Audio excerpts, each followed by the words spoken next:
Welcome to Tri-County Allied Health School's video on medical coding versus medical billing, differences between the two roles and how they work together. Many people use the term medical coder and medical biller interchangeably, but they are not the same. While in some positions they share many similarities, medical coders and medical billers have very different roles that require different training and skills. So what do medical coders do? They are responsible for transforming documented descriptions of diseases, conditions, and procedures into alphanumeric codes for proper reimbursement. They must have knowledge of medical terminology, anatomy and physiology, pathophysiology, pharmacology, reimbursement methodologies, and ICD-9 and CPT coding.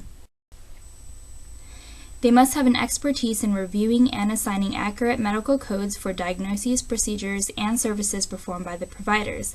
They must also have the knowledge of medical coding guidelines and regulations, including compliance and reimbursement. So what about medical billers? Medical billers are responsible for the processing, submitting, and following up on claims with third-party payers and/or patients for payment of the services rendered by the healthcare provider. They must have knowledge of medical terminology, anatomy and physiology, legal and compliance issues, CMS 1500 claim forms, ICD-9, CPT, and HCPCS. Medical billers must also understand the different types of health insurance plans, applying payer policies, including local and national coverage determinations for successful claim submission, basic knowledge of coding guidelines, navigating the varying rules and regulations of the healthcare industry, and must have an expertise in effective claim and patient follow-up and denial resolution. So how do medical coders and medical billers work together? When a patient visits a healthcare provider, the doctor writes down a formula known as SOAP, S-O-A-P, Subjective Objective Assessment and Plan. This notes symptoms, diagnoses, and treatments in the patient's chart.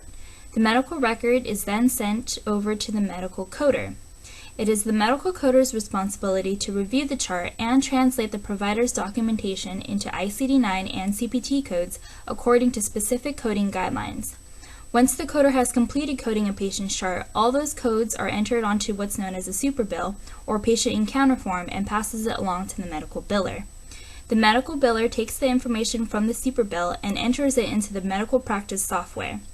The data is recorded onto a CMS 1500 or UBO form and is sent to the patient's insurer manually by mail or electronically. After the form has been submitted, the medical biller follows up on any claim to make sure that it is paid. If a claim is rejected, they have to find out why and take the necessary steps to solve the issue. Therefore, medical billers spend a lot of time interacting with the insurance companies and patients. A lot of the times, a claim can also be denied because the medical coder did not code to the highest level of specificity. The chart is then sent back to the medical coder to be recoded, and the process starts all over again. Thank you for watching the video, and for more information and other videos, please visit us at www.tricountyallied.com or call us at 951-479-4775.